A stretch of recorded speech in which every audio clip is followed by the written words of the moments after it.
So, good morning, good afternoon, and good evening. My name is Kernan Webb.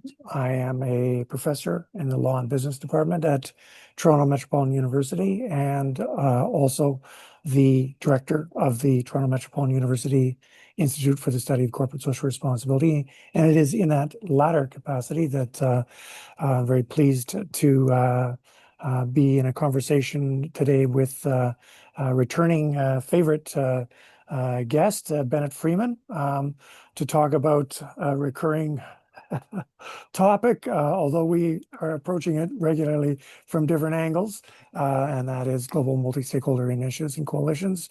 Where have we been? Where are we going? What can we learn from that? And just to note that all of these sessions are undertaken in the spirit of constructive engagement. What can we learn? In particular, zeroing in on the role of the private sector, the role of the market. How can we make that the most constructive and positive impact as possible? Next slide, please.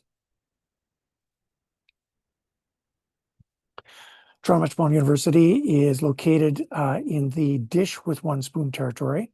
The Dish with One Spoon is a treaty between the Anishinaabe, Mississaugas, and Haudenosaunee that bound them to share the territory and protect the land.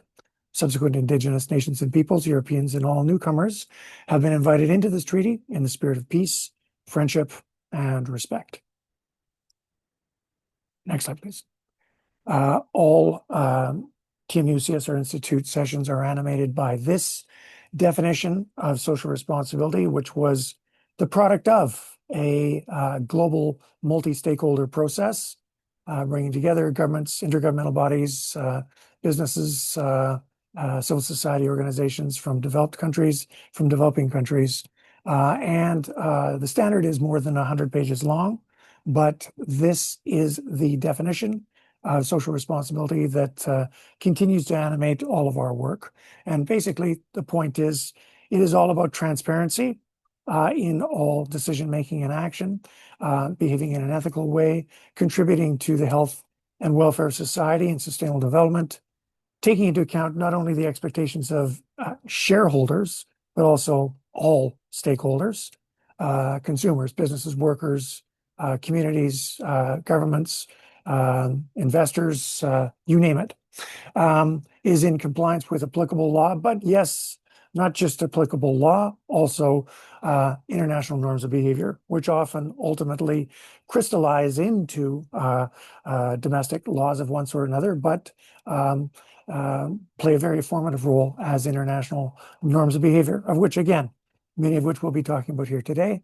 And it's not just about how businesses and other organizations integrate it within their organizations, but it is also about how it is practiced in their relationships with others. So again, whether that's workers, consumers, human rights defenders, you name it, the full range of entities with which and individuals with which an organization interacts, as the case might be. Next slide, please. The second animating concept for all of these sessions is the concept of sustainable governance, which basically recognizes that in 2026 and going forward, we're just not going to be able to solve our problems by looking to government or intergovernmental bodies. They continue to play an absolutely central role. But these days, we need to be, and we are increasingly, looking to what can the private sector bring to the table and what can civil society bring to the table. And sometimes it is business that leads. Sometimes it is civil society that leads. Sometimes it is government that leads or intergovernmental bodies that lead. Sometimes it's collaboration. Sometimes it's more of a rivalrous dynamic. But we just need to recognize that governance in 2026 and going forward is typically a multi-splendored thing with many delightful combinations, permutations, and so on. Next slide, please. And related to that, when I talk about institutions within sustainable governance, what I mean is specialized entities that are carrying out particular public interest, public-oriented functions of one sort or another, whether that's rulemaking. Rulemaking with governments is law. Rulemaking is at the intergovernmental level is treaties, declarations, and so on, and principles, guidelines, and so on, compacts. But there's also a lot of rulemaking that goes on in institutions that are not governmental at all. For example, ISO has got its own institution for rulemaking and so on and so forth. And then there's a tremendous diversity of rule instruments that are out there, from the legal ones that everybody knows about, but through a lot of different other things, standards, codes, guidelines, principles, benchmarks, you name it, but they're all rule instruments. And they are all the product of a process, a rulemaking process, but then they ultimately are implemented through a diversity of processes. Again, with government, we're familiar with inspections leading to prosecutions and enforcement actions and so on. But when we talk about moving outside of state apparatus, then we're talking about certifications and various other techniques that are used to ensure compliance and to deal with dispute resolution. So it doesn't have to go through a court in order for there to be dispute resolution. And then there's a wide diversity of actors involved in all respects. So that's all background, and a very good background to what we're going to be talking about here today. Next slide, please. So just to let you know that we have these sessions all the time.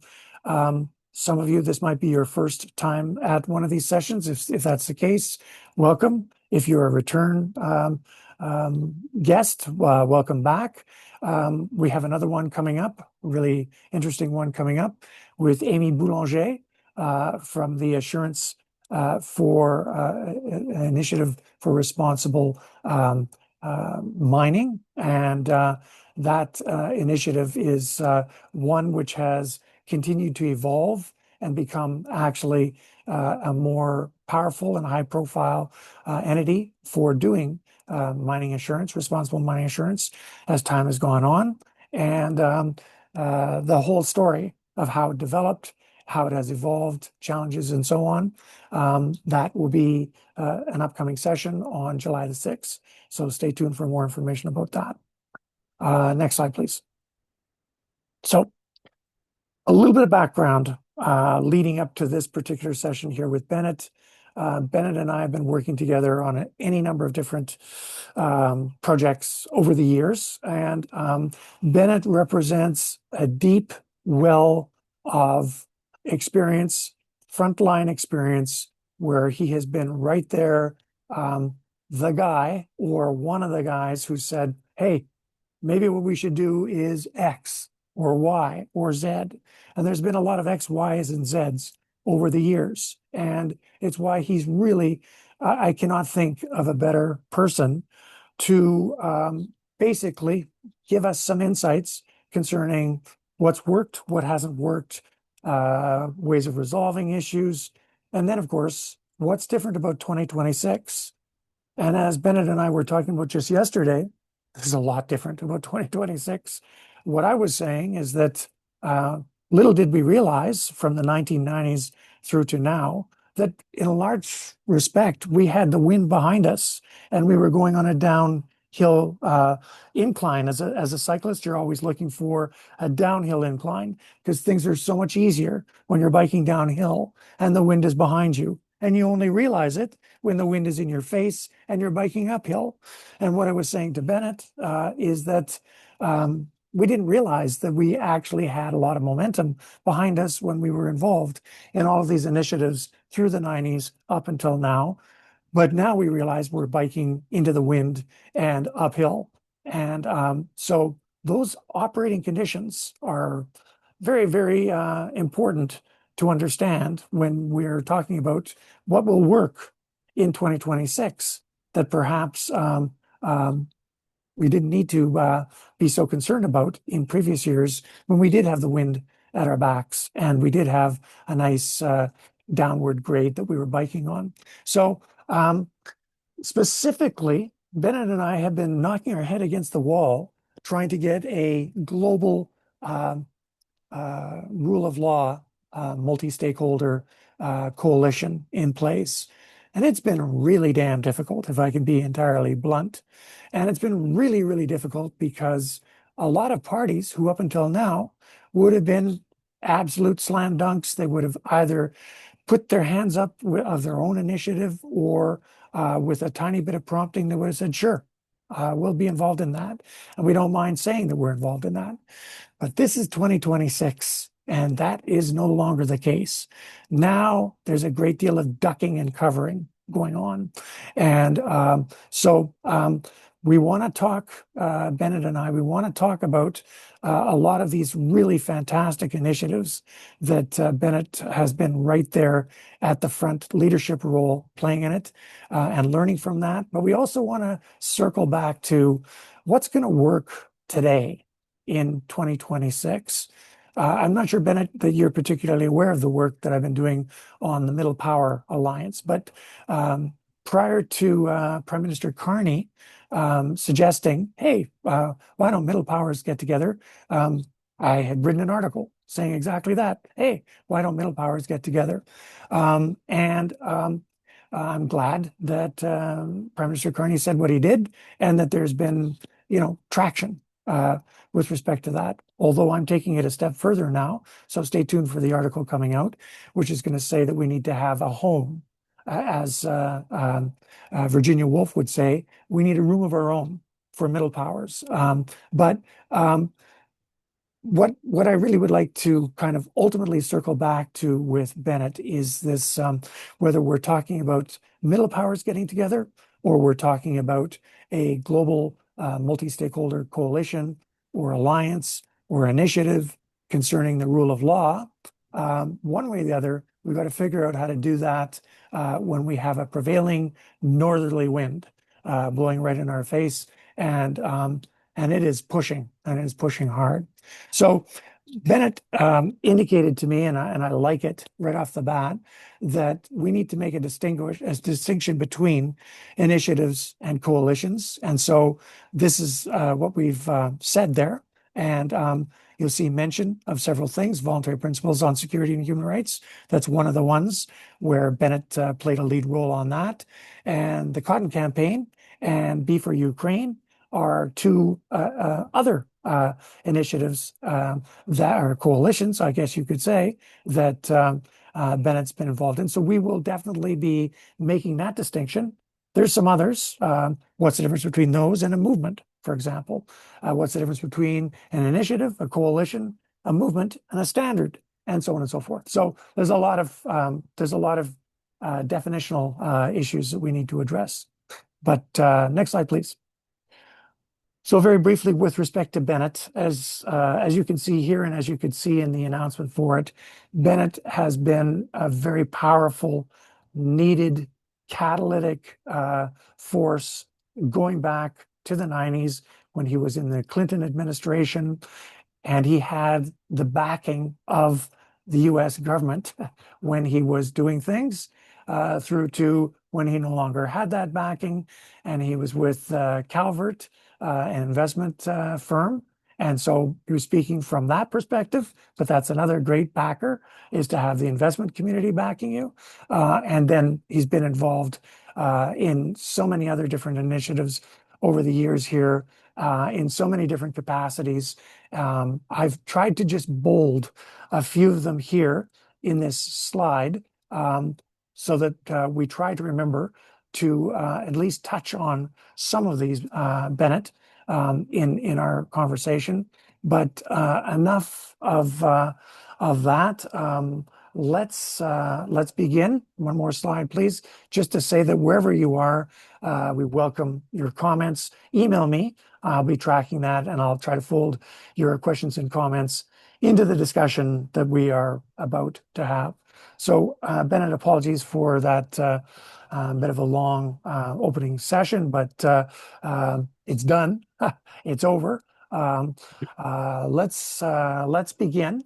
Maybe you could just say a little bit about, prior to Clinton, how is it that you came to be uh, involved in the Clinton administration, and maybe even much earlier, when you said to yourself as a child in a sandbox, looking up at mom and dad, and you said, "Mom, Dad, when I grow up, I want to I want to be one of the principal initiators of the voluntary principles for security and human rights." So what was the kind of the genesis story, the origin story of Oh Bennett? gosh, Kurt, thank you. Thanks for the really great overview introduction of our themes, and thanks for the overly generous introduction of me, and I appreciate it. And we first met in 2018 when you had me up in Toronto to give a talk, and we've been at it together ever since. So I've appreciated your friendship and our work together, and we've got much more to do, as we'll be talking about the next hour. So, I just on the personal note, quickly before we get into the substantive themes here. I'm of a certain age and generation from a certain place that fundamentally shaped my view of the world and I guess my aspirations. I grew up in San Francisco in the 60s and 70s, did my first degree at Berkeley in the mid to late 70s. Berkeley then still looked like the 60s, even if the politics had moved on. But many of us, whether in the US or Canada or Europe or elsewhere around the world, whose childhood and youth took place against the backdrop of the 60s and 70s, were really inspired to get into what I loosely call, and I hope not to fancifully, the change the world business. That we were imbued with the idealism that we observed if we didn't participate directly in it as kids, then as students. And in my case, I wanted to be in politics, government, international affairs in ways I didn't think too hard about the exact forms or shapes those would take. But I've been fortunate to have a interesting career in politics and government, in the corporate world, the investment world, and the NGO advocacy world, sort of all blended together. But I started my career helping former U.S. Vice President Walter Mondale lose 49 states to Ronald Reagan. That was a noble, if failed, campaign, but a wonderful one that taught me much of what I hope I learned over the years. And then I did something that for 8 years during the second Reagan administration and the first George Bush administration, 85 to 92. Bizarrely, given frankly my political views and background, I ended up getting headhunted and hired by the then emerging most powerful, famous CEO in corporate America, Jack Welch at GE, who in the 80s and 90s was sort of the Bill Gates and Steve Jobs rolled together in terms of his power and prestige in corporate America. And he gave me a chance to be speechwriter, aide de camp, policy advisor, and I ended up staying 8 years working more directly with the executive vice president of the company of GE, which at the time was 1% of US GDP and unsurpassed in its prestige and power in corporate America, if not among all global multinational corporations. So I really had an apprenticeship in the belly of the beast of corporate America to see what somebody with my values and views might be able to do and find some points of alignment. And that was a real crucial education for what I've hoped to have done, tried to do the last 25 years or so, which is to find points of alignment with people who may not share values but may share some interests, and to try to bring together business, particularly big multinational corporations, together with governments, international institutions, international NGOs, local civil society, in my case, human rights defenders, and also investors. But I don't think I would have had the moxie or the mojo, even with the convening power of the U.S. government, with the State Department, to have convened the biggest U.S. and U.K. oil and mining companies with Amnesty and Human Rights Watch and other NGOs in calendar year 2000 to put together the global human rights standard for oil and mining. Had I not had that education at GE in that belly of the beast of corporate America of how one can learn from and find ways to engage even from a different ideological and cultural and generational perspective with a huge company. So that was critical for me in terms of what I learned and was then later able to apply. Bennett, but just quickly on that point, whatever we want to say about Jack Welch and about GE, he wasn't looking for a yes man from you, was he? He was looking for somebody who could challenge him, right? That's right. That's an indication of That's how different right. things are now, Yeah, where that's exactly right. And, I came to that interview a couple of weeks or a month or so after he was on the cover of Fortune magazine as the toughest boss in America. And I read in that profile, he liked an argument, he liked a challenge, he didn't like yes people. So the entire interview, almost the entire interview, one-on-one in January of 1985 was an argument yeah, about nuclear yeah, power and South Africa divestment. I was yeah. respectful, but stuck to my views, and he sure as hell stuck to his, and offered me the job a week later. And I thought, what the hell? I need a job. I can learn something. I can contribute, but I'm going to try to remain who I am. But I'll have a larger view of the world and how power is exercised. So it was very worthwhile for me. I bring that up because here we are in 2026. That's not how it's done, apparently, in the United States at the highest levels. You just hire people who entirely agree with you and who will enable you, right? It's a completely different view of how power should be exercised. You don't want to have anyone around you who could possibly challenge you. You just want yes people around you. So we don't need to spend any more time on that. It was a different era. Yeah. Yep. Indeed. One thing I was a sentence of yours in particular I just want to pick up on as a way to get into the broader themes here, Kernahan, again, your excellent overview is this notion that we can't solve all of our problems by looking to government. And that is such a critically important fundamental point that became really increasingly apparent in the mid to late 1990s and led to extraordinary run of aspiration, creativity, and impact. Inconsistent, incomplete, inadequate in many ways, but nonetheless really positive and significant of bringing together different actors, different sectors, again, who may not have shared all the same values, but at least were willing to try to find some converging, if not fully common interests. And what really enabled that, I think, is putting my former history student, still history student hat on, is that we had some, hugely significant epic developments in the 1990s. We had the end of the Cold War. We had the emergence of global civil society. We had the advent of the World Wide Web building on the previously created internet that connected the world in ways that had never been seen or really conceived except in science fiction. Global issues became local more than ever. Local issues became global more than ever.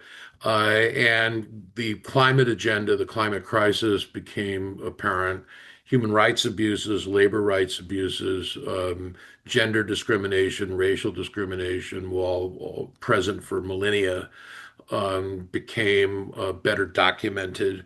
And you had this emergence of NGOs, many of whom had been around for a long time.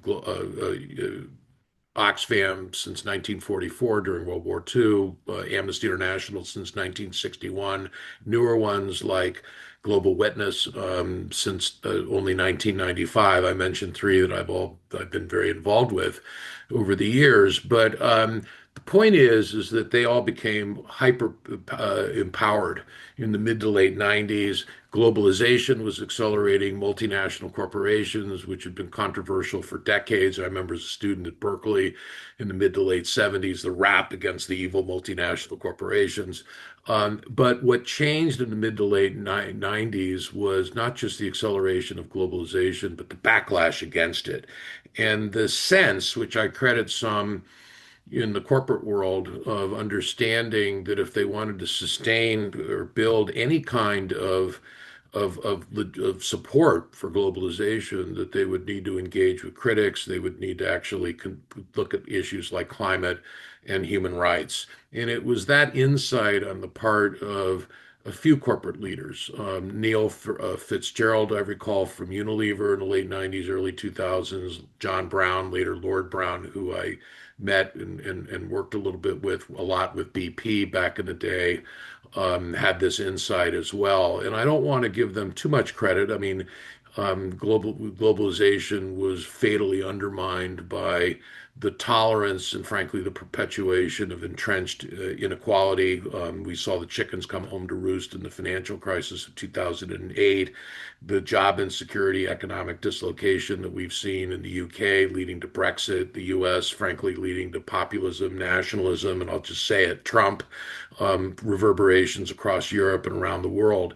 So I don't want to, look back at this as any kind of golden era. It wasn't. But the point is that we had huge historical forces that converged in the mid to late 90s that set the stage for efforts, some successful, some failed, so some the jury is still out on, to try to actually set standards and build coalitions across stakeholders. And we weren't even using stakeholder language really until the late 90s, early 2000s, really the late 90s, even though the word had been invented and was in, obscure circulation a couple decades earlier. So let me just stop there, but I just want Mhm. to point out this key point that, you know, governments remain first and foremost, and people like me who believe in democratic, small d, and in my case as an American, I'll just say it, big D, democratic governance, but with respect for parties of the center right, not just center left. I'm a government first guy, but we've never been able to and will never be able to solve all of our problems or even begin to address them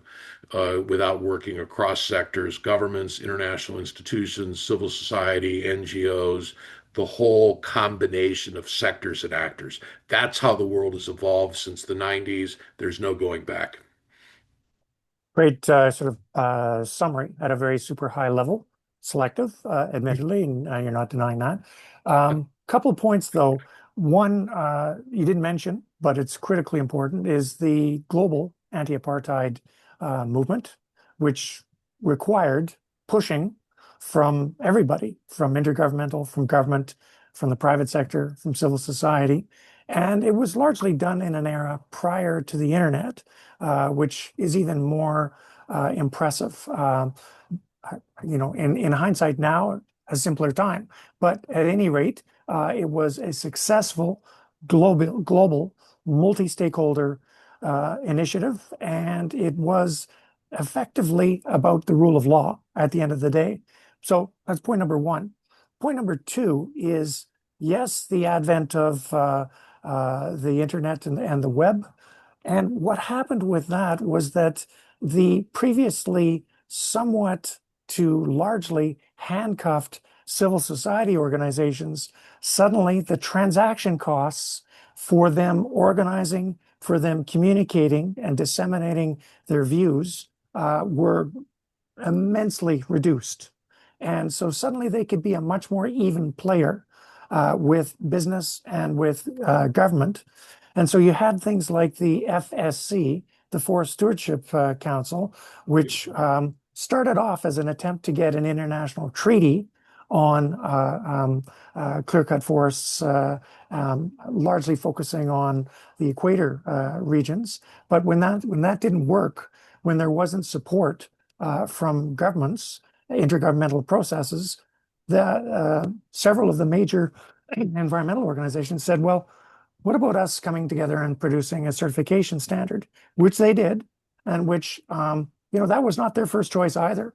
But they did that, and that became a highly successful, to this day, certification standard that many of the world's forestry companies are all getting certified to. Not suggesting it is perfect either. So intergovernmental bodies, not perfect, but they have an incredibly important role. Governments, not perfect. They've got an incredible central role. Private sector, not perfect, but they've got an important role. Civil society, not perfect, but playing an important role. So I just wanted to kind of, as we get into the late 90s and you start to particularly um, explore with success a variety of different initiatives, to me, that's the backdrop. Yep, that's right. I think that's exactly right. And I just want to pick up on this theme, Kernahan, of imperfection and improvisation. We do what we can when we can with the tools and resources we have against the backdrop of the domestic politics and geopolitics that we have or don't have.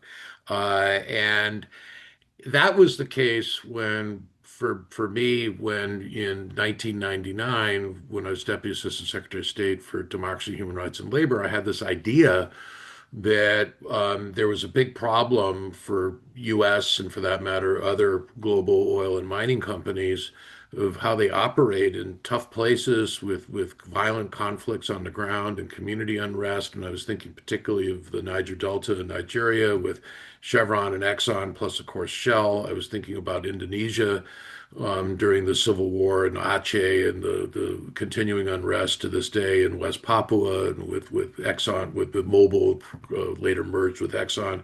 I was thinking about Colombia during the Civil War, BP accused, I think correctly, of employing right-wing paramilitaries to provide security that who in turn committed human rights abuses. And the question is, what could we do? And we couldn't really, despite having a Democratic president, we couldn't really legislate extraterritorial laws that would require assent of host country governments in other countries that would be imposed on companies not just based in the U.S. and elsewhere. And so I had this idea that, we could try to come up with some kind of a voluntary multi-stakeholder standard for which there was really little precedent, really only with the Fair Labor Association, which also had emerged in the Clinton administration a couple of years earlier in the mid 90s. But the point is that, it would have been nice to have gotten the whole world together in Geneva or New York or Johannesburg or somewhere else, and put something together that would have been legally binding, but that wasn't possible, legally, politically, or logistically. So we did what we could. I pulled together the biggest U.S. and UK oil and mining companies, with the exception at the time of Exxon that came in a couple years later.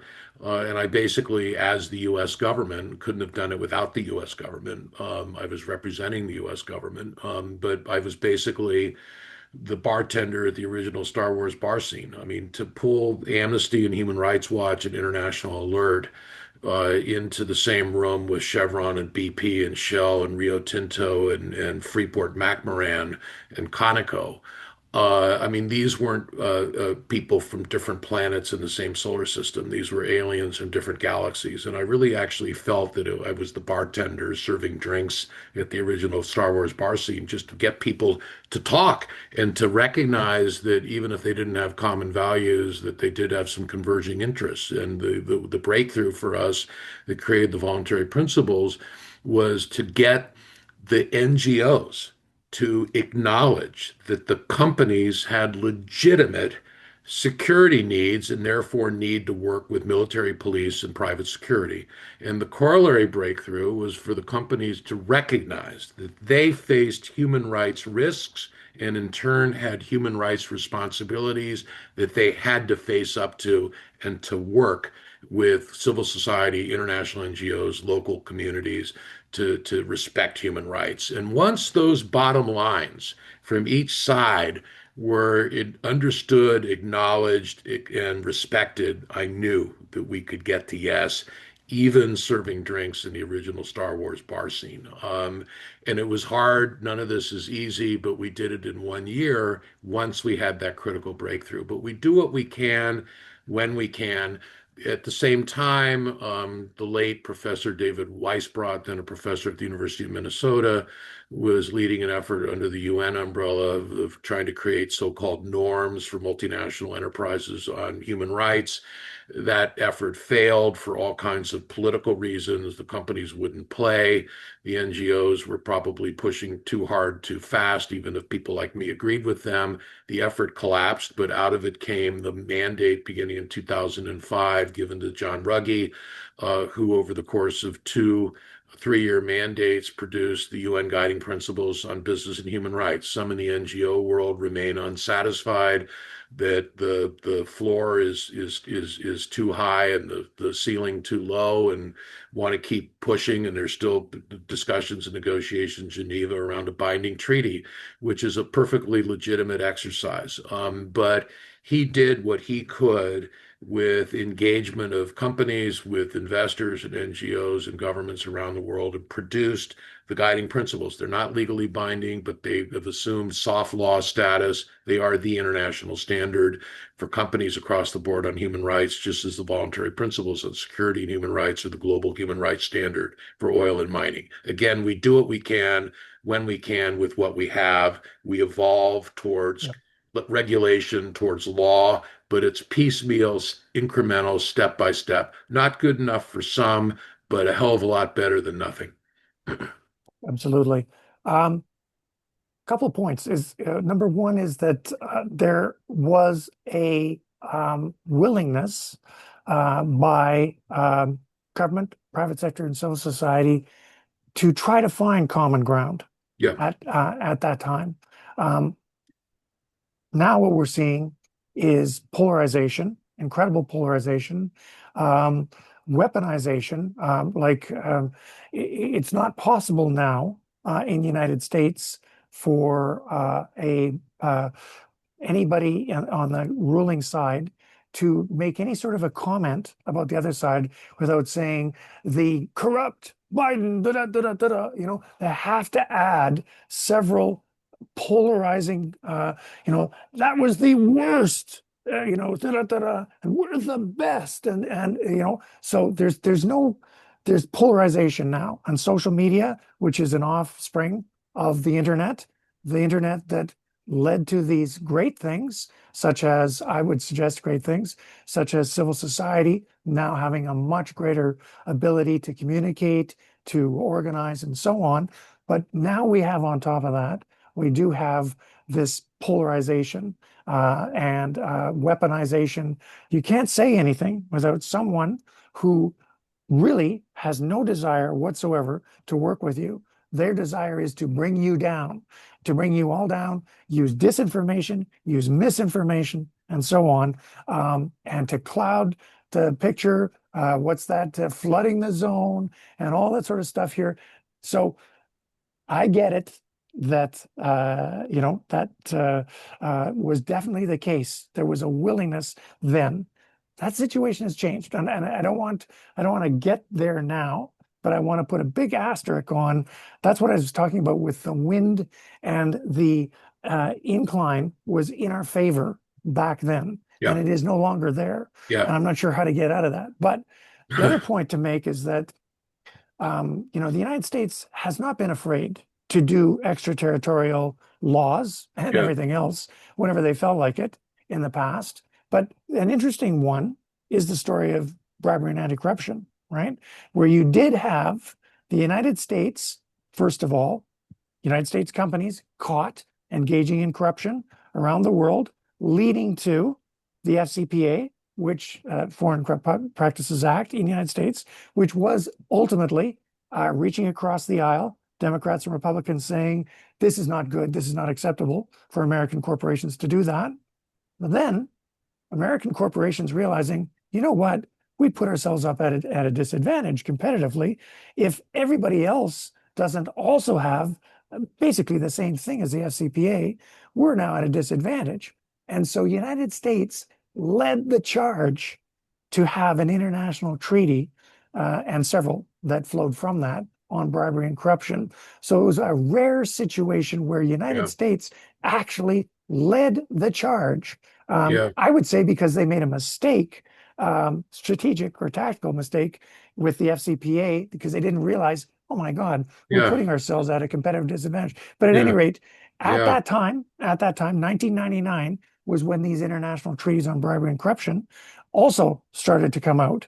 So you just think of that convergence of all of Yeah. those things just at the time that you were working on the voluntary principles Yeah. on business and human Gosh, rights. it's amazing you mentioned that. We hadn't talked about this. I've got a little personal footnote on this. So, look, Good. Foreign Corrupt Practices Act was a landmark in U.S. law, but really in global standard setting, and was a direct response to the Lockheed and other scandals in the mid 1970s. So, fast forward 1993, I was chief speechwriter for Secretary of State Christopher, 93 through 96, and was assigned the task of writing his first speech to American business audience in October of 93. And I'd just been at GE for 8 years. And I didn't call him up for advice, but I learned the corruption issue there. GE was getting beaten out of $500 million contracts, and 500 million was a lot of money in the late 80s, early 90s. $500 million contracts in India, Indonesia, other countries by British, French, Yeah. German, Mhm. Japanese companies who were bribing, and GE was bound by the Foreign Corrupt Yeah. Practices Act.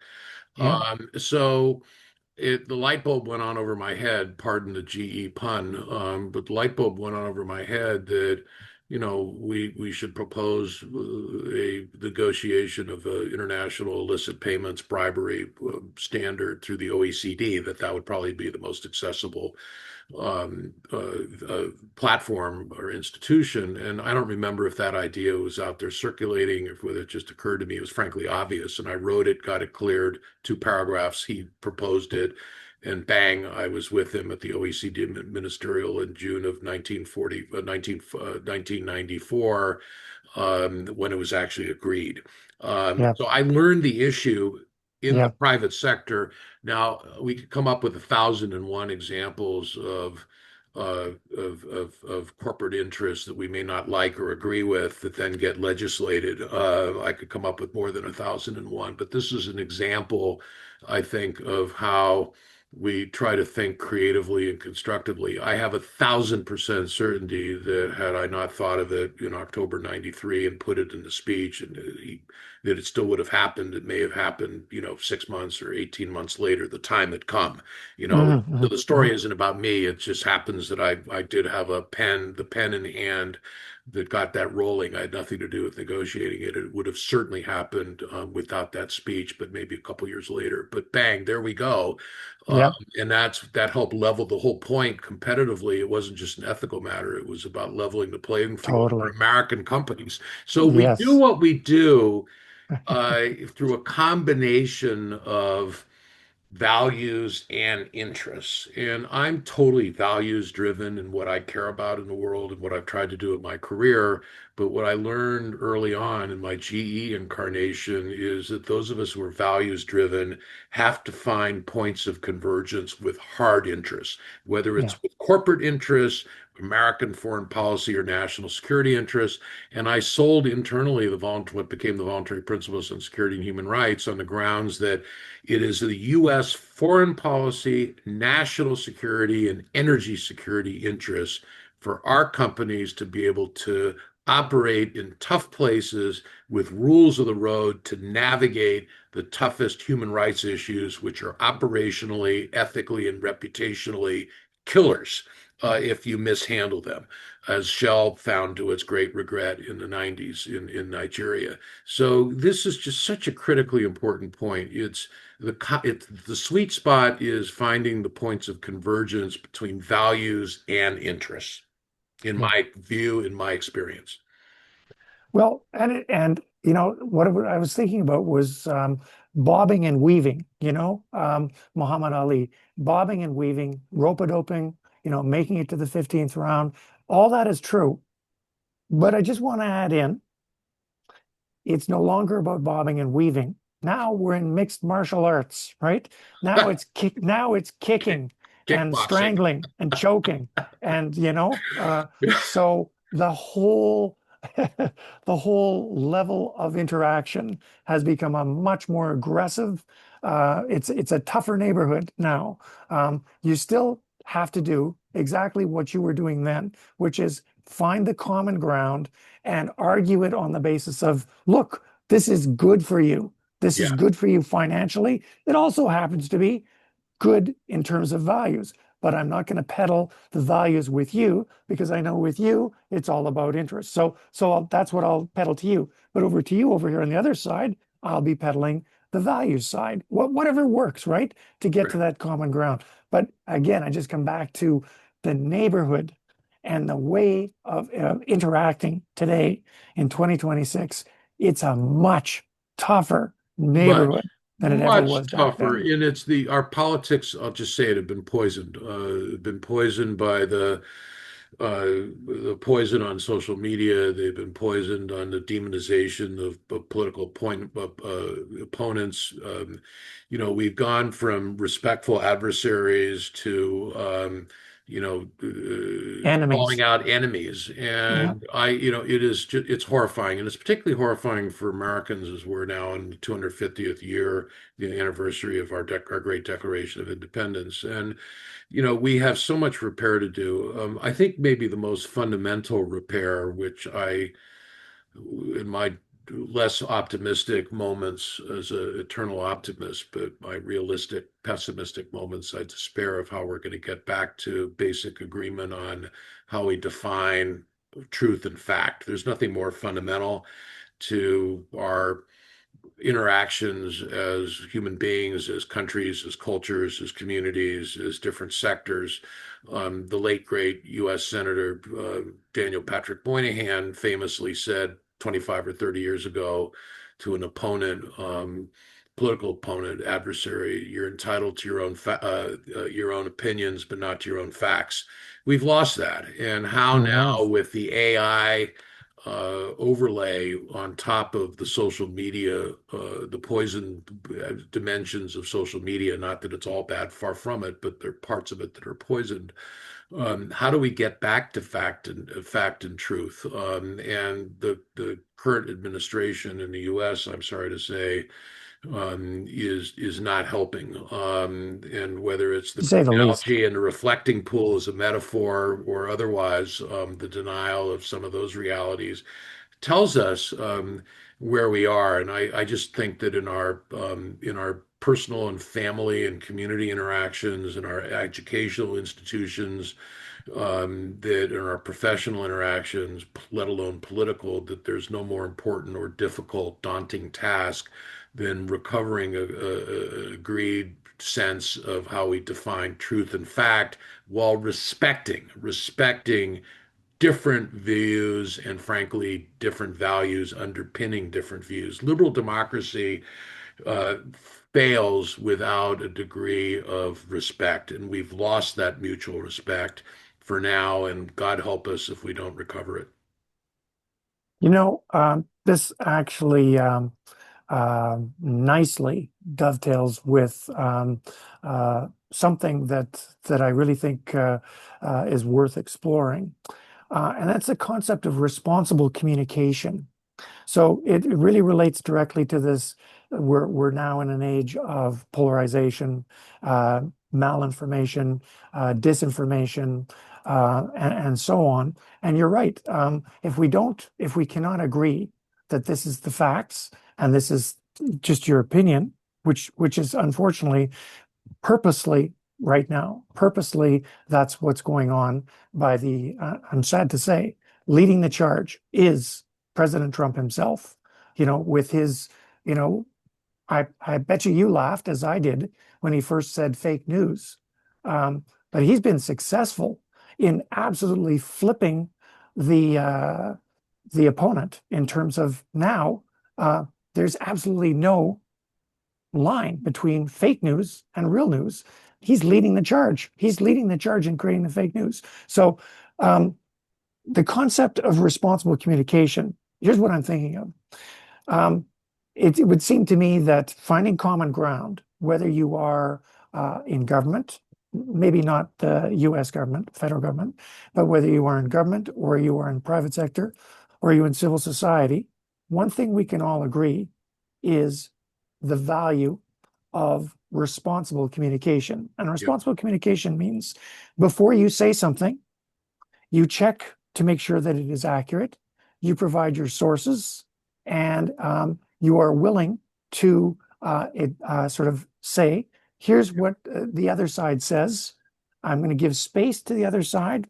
And Yeah. now here's our response to that. Right. So if we had a standard on responsible communication backed up by laws, defamation laws, and so on, but if we had a standard on responsible communication that then companies and non-governmental organizations, civil society organizations, and governments could basically align themselves with, commit themselves to, and say, we're doing this, and make that clear on any communication. We are adhering to the responsible communication set Yep. of criteria here. Um, You'd be able to isolate out the Yep. actors who will not sign on to that. They won't Right. sign on to that. And so basically, if you're not signing on to it, that means you're part of the problem. Yeah. You're one of the ones that's Yes. engaging in the misinformation, the disinformation, and so on. And everybody else, the only things we're going to say are things that we can back up, we can support, we can Yeah. substantiate, and we recognize that there is another side, and here is the other side, and here's our response to that other side. Yeah. Okay, it's a little bit like the rule of law, which I would have thought was a slam dunk. Every organization, every government, every private sector organization would sign on and say, yeah, above we may have our disagreements, but we all agree on the rule of law as fundamental to all of our best interests. But that hasn't worked out.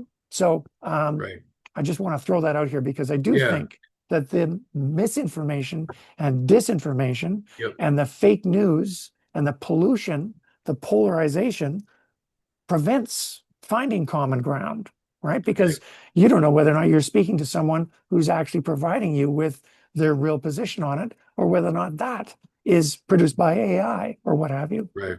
No, it's a good point, and I like the aspiration, of some agreed standards of responsible communication. That said, it can't be legislated, at least not in the U.S., just given not only the degree of polarization here, but in a more positive way, we are still quite strict about freedom of speech, and even though that's become a weaponized in the political discourse as well. But I don't see I see this as something that could be developed on a voluntary basis.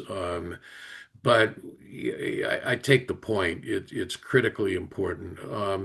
I just wish, though, just to sort of connect to another theme here, that we heard uh, more truth telling, if I could say so, from business leaders from corporate America. And I'm talking about the erosion of rule of law and challenges to constitutional democracy in the United States. I'm thinking also of the degradation, I'm sorry to say, of by the current administration of our what I've considered to be sacred security alliances, not least with Canada and our European NATO allies, the whole degradation of what was American leadership I wouldn't say of, but in the international community. And I wish that corporate leaders were more willing, even if they're unwilling for understandable reasons, not to pick a fight with the current occupant of the Oval Office, at least to speak out on these issues, as they did up to leading up to and immediately after the 2020 presidential election, when you had the Business Roundtable, the U.S. Chamber of Commerce, the National Association of Manufacturers call publicly for peaceful transfer of power, imagining, fearing something like January 6, 2021. And amazingly, in retrospect, on the evening of East Coast time on January 20th, 6, 2021, the National Association of Manufacturers, unbelievably in retrospect, put out a statement urging Vice President Pence to convene the U.S. cabinet, invoke the 25th Amendment to the U.S. Constitution, and removed the then current occupant of the Oval Office from office in the final 2 weeks of his term. Incredible in retrospect. And it's almost, the silence has been deafening in the last 14, 15 months, with rare exceptions on issues like the independence of the Fed.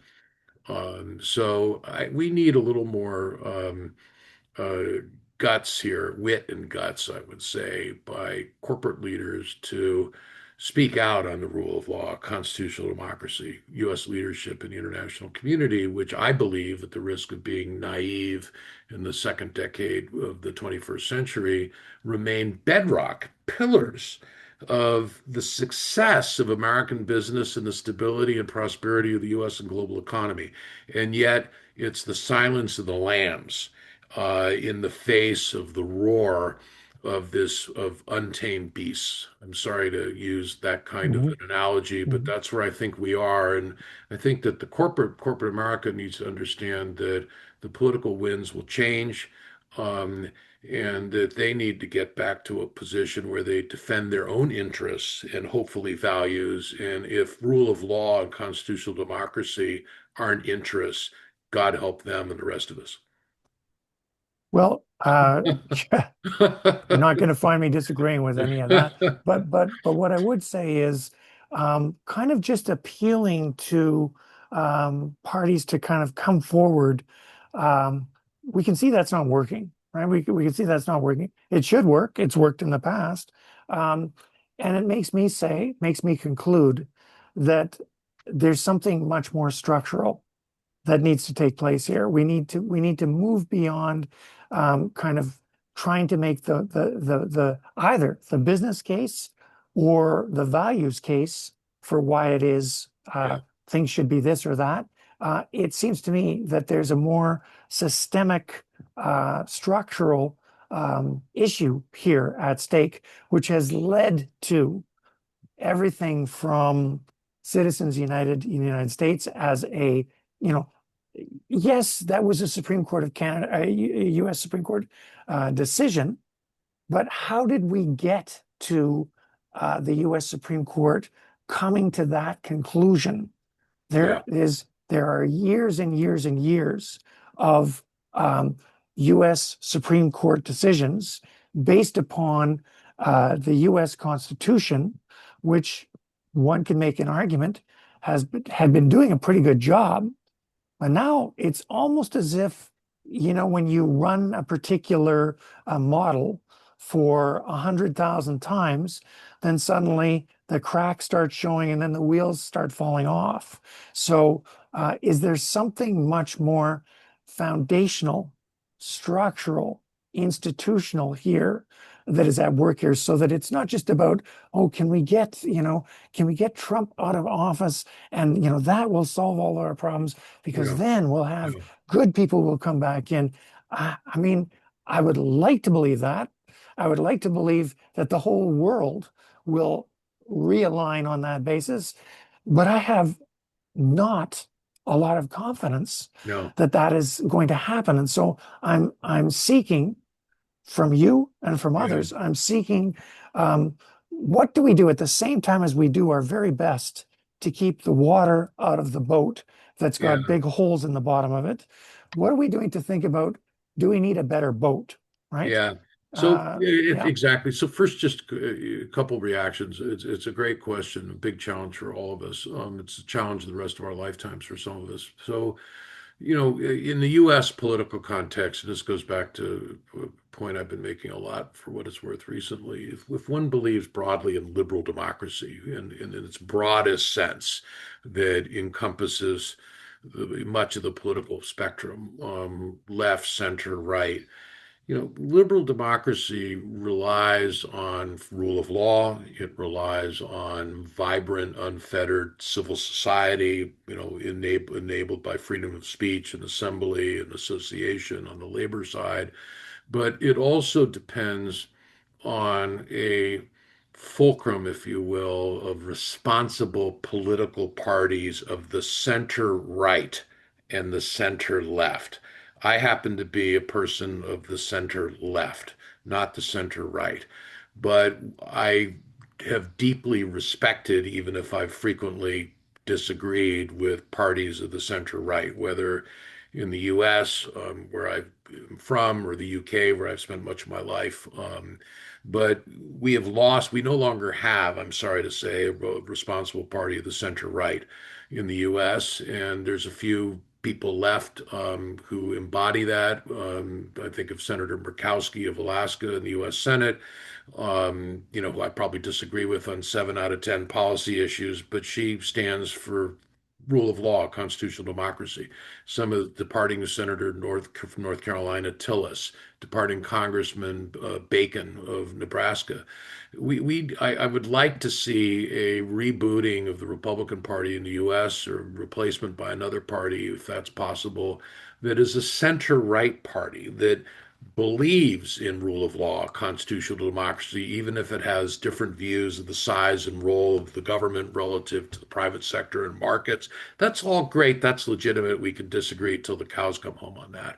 So just a massive challenge. But there's another point I want to make here that's both a U.S. domestic point and it resonates in Canada with your extraordinary multicultural diversity there that's reflected in government and civil society and the business world, but it's a global point, and that is one of the most appalling um, elements of the current administration is it's not just the attack on DEI. There have been disagreements, even among those of us who are fierce champions of diversity, over some of the bells and whistles on language and so forth, and we can agree to disagree or whatever on that. But diversity, the degradation, and I have to say it, I hate to say it, but I have to say it, the racist degradation and sexist degradation of diversity is sickening. And we have got to take that on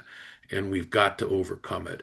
I don't want to be too political here, but it's just unavoidable. The firing of admiral after admiral, general after general, almost entirely, mostly men and women of color or just women, is just sickening and appalling and incompatible with any understanding I've ever had in my whole life of what the United States of America is, or at least stands for. So we have got to have we have to get back to a sense of common decency here and tolerance, and it's a global issue. We've got to respect and embrace and celebrate and empower diversity. It is our greatest strength as a world, as an international community, and I believe as an American, the greatest strength of our country, despite others making awful statements to the contrary. We need to pay more attention to the global majority world, the global South, as some still call it.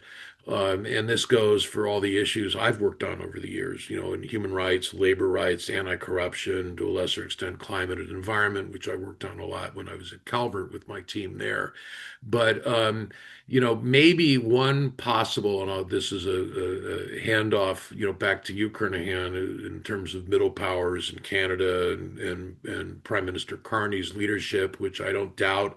Maybe he read your piece on middle powers, but the point is that one good can come out of this awful second term here is not only a revival of the ideals and aspirations that have made America great, if not exceptional, and that's a whole other argument, but a return to a rebalancing and frankly a reforming and restructuring of how we run the international community. I mean, the permanent five with the US and the UK and France and China and Russia alone having veto power. I mean, calling it anachronistic is being overly polite. It's unfathomable in the a third of the way, a quarter of the way now through the 21st century. We've got to listen to middle powers, to smaller countries, to other regions of the world. We've got to take seriously the climate crisis, overwhelming Pacific Island nations, to just name one obvious example. And maybe one of the good, and this is really the point, back to you, that can come out of what, frankly, in my opinion, is an absolutely awful period is understanding what's most fundamental, what needs to be restored, what needs to be reformed, what needs to be restructured, what needs to be reimagined for the 21st century. And this horrifying shakeout we've had, I hope can at least have the silver lining of compelling us to think boldly and fundamentally about who we are and how we want to run our country, what kind of an example we want to be in the United States of America, but how the world has to be fundamentally, radically rebalanced in ways that respect and elevate diversity. Well, I'm actually smiling as you say that because I can imagine a Far Side cartoon where you've got some people and they're completely covered with soot because they've just been burnt to a crisp, and one is saying to the other, surely now we've reached as low as we can possibly go." And then, as you know, and as I know, then we next day opens up and we've gone even lower. But yes, I agree with you. Surely the silver lining is we can all see now how fundamental the reforms need to be. And surely we're being exposed to how anything less than that will not Yeah. do. But let me just quickly say that Canada is very fragile. Democracy in Canada is very fragile. A lot of the same sort of underlying conditions, social media, polarization, and so on, are at work in terms of corrosive, eroding work, the misinformation and the disinformation and everything. Democracy at the best of times is a very fragile beast, and it's happening everywhere. So, in a lot of ways, the genie is out of the bottle. So, and we do have the United Yeah. States to thank for that. But the um, what I would say is that the two ingredients that have gone completely missing now are good faith, which is essential for the operation of the rule of law, that everybody needs to say, I'm putting my trust. That's the second concept, is trust and good faith, and it's missing. And when that's missing, you have to rebuild that up. And you have to rebuild that up, unfortunately, relationship by relationship, transaction by transaction, since we've reduced things now to just a transactional approach. What have you done for me yesterday? Anything earlier than that doesn't count. So, but what I would say is that, and this is something that I have sort of talked about sort of quietly, is there needs to be national communication, national conversations about how can we do things differently. If you don't mind me saying, I don't think it's just the Republican Party that needs to be completely reconfigured. I'm sorry to say, I think they both do. But beyond that, I really think we need to have, United States needs to have a national conversation on how do we want to run our Yeah. country and what needs to change in order to get to how we want to run our country. Canada needs to do the same. And to your point, there needs to be an international Right. conversation. How do we want the global community to communicate, to come to agreement, Right. to deal with disagreement, and so on? Right. I think if there's one good thing, coming back to that idea of two people covered with black and cinder and ashes and so on, one saying to the other, "Surely we can't get any lower than this," and that's the silver lining. Yeah, I hope that is the case because frequently I call it regulation by disaster. Frequently, that is the only time when there's a willingness to really stop and consider where we are and to agree to do something different, is when we're at the absolute bottom, whether you're an alcoholic Right. or you are a country. It's when you're at the absolute bottom. That's the only moment where there's a brief Yeah. window, Overton window, if I That's could right. call it that.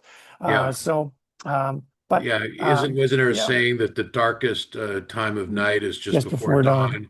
dawn? The late great Republican Senator John McCain used to say that. Well, I don't know if he came up with it, but just to sort of make a more modest point here that might help, wrap things up in terms of our opening theme of talking about multi-stakeholder um, initiatives and standards. So we've just talked about huge geopolitical as well as domestic political challenges, both in the US and the Canadian context, that are going to be, incredibly difficult to take on, but we've got to do it. But in the meantime, and on a continuing basis, there's so much that we can do, and frankly, we are doing in different ways to defend progress, and to keep moving forward where we can. I'm involved in an effort with the Business and Human Rights Center to research and report major backsliding by the 50 or so biggest US companies on human rights. And it's a mixed picture. There's a lot of companies are staying the course to their credit. Some are sort of quiet quitting by reducing their implementation capacity, their staffing to carry out their policy commitments. Some are actively undermining, disrupting decades of progress. But we're doing this work. We're trying to hang in there on the climate front. I was inspired by and haven't really seen a rerun of what we saw during the first Trump administration, where some of the biggest companies in corporate America, together with big institutional investors, together with the big major environmental NGOs, came together and said, "Okay, you're taking the U.S. out of Paris. We're going to counter by doubling down on our emissions reductions requirements." And they were joined by governors of mostly Democratic states and mayors of big cities and blue and red states alike. And as a result, the damage of Trump taking the U.S. out of the Paris Agreement was mitigated. It was not eliminated, but it was mitigated. It was offset partly. So there's a lot we can do, whether it's on human rights, labor rights, whether it's maintaining diversity in the face of fierce political and cultural opposition, whether it's continuing on climate. God help us if we lose the plot on this climate crisis, as Europeans are sweltering this summer. So there's a lot we can do, and we're not going to restructure the Permanent Five at the UN Security Council in the next year or two. But there's so much that we can and must do with different sectors, different actors, multi-stakeholder coalitions where we can, maintaining the multi-stakeholder standards and keeping and getting companies, investors, civil society in the room with or without certain governments, and trying to defend the international community, trying to maintain the basic funding of the UN, even with all of its problems of legitimacy at the UN Security Council P5 level. So there's so much that we got to do here. Some of it is of meta-historical, geopolitical significance and challenge, but some of it is more within our reach, building on the kinds of initiatives and coalitions where we've found convergence of interests and values over the years. And we've got to do that more than ever now to limit the damage that we're seeing. So I hope that this body of work that so many people around the world have been part of the last 25 or 30 years gives us some hope and some models at the micro level, even as we have to focus on the biggest macro, frankly, meta historical level imaginable. Agreed. I think we have to hunker down with those who are thinking the same. But I do think that ultimately the solutions, plural, solutions are only going to come from a combination of government, private sector, and civil society, Yep, realizing they have common ground and setting aside their many legitimate differences and saying, let's work on the common ground right now yep, because there's a fire right outside our door here. And yep. so now we are together. We are together in the face of that fire. And well, all I can say is that you and I and others have been trying to create a global multi-stakeholder coalition for the rule of law. And I have been shocked at the inability of major organizations who have the rule of law as their foundational basis for everything that they do.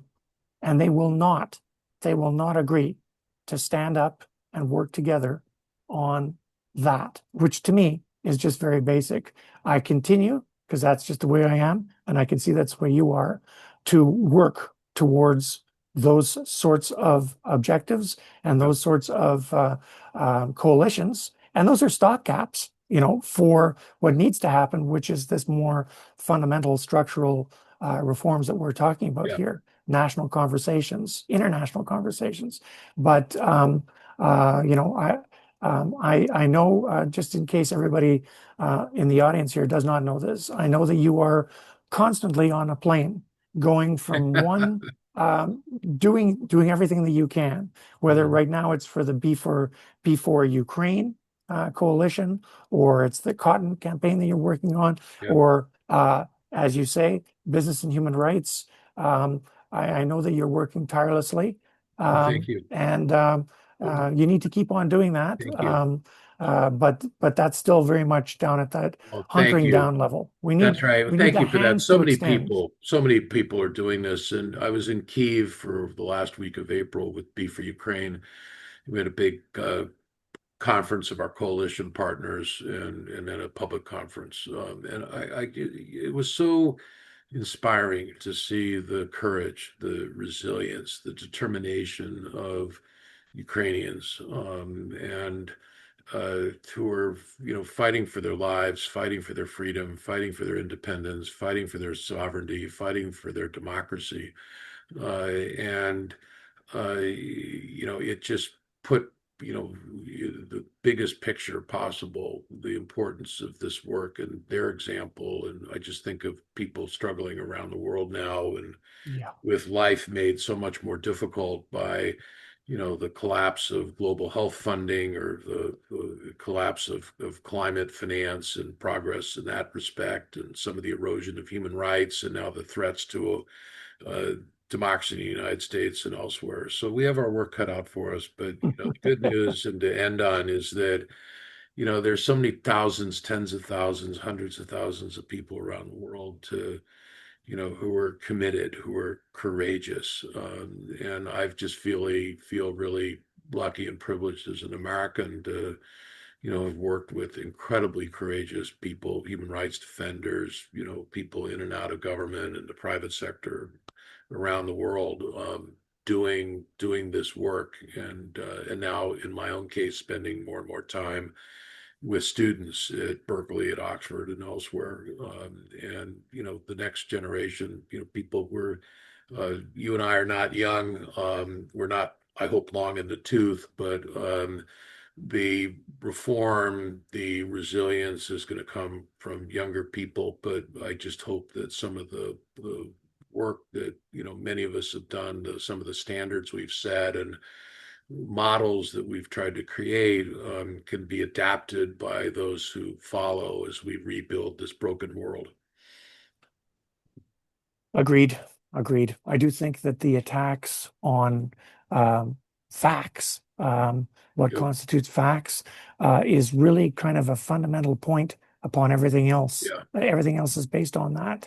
You really can't have a discussion with someone if they're constantly bringing misinformation and disinformation to the table Yep. and polluting others with those ideas. So that sort of polarization and so on, really, it's very difficult to proceed with constructive solutions Yeah. for various different things if there's that sort of backdrop as you try to do that. Yeah. So I commend you, Bennett, Thank you. for your continued work, tireless work in that regard, and Thank you. also for taking the time today Thank to you. talk on behalf of Toronto Metropolitan University and the CSR Institute in Thank you. particular. Thank Very you. grateful for you doing that.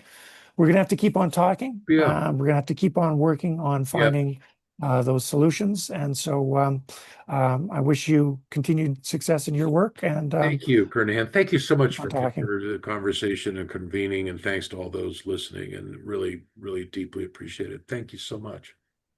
All the best. Good luck to us all. Thanks. Yes. Thanks. Cheers. Cheers. Bye.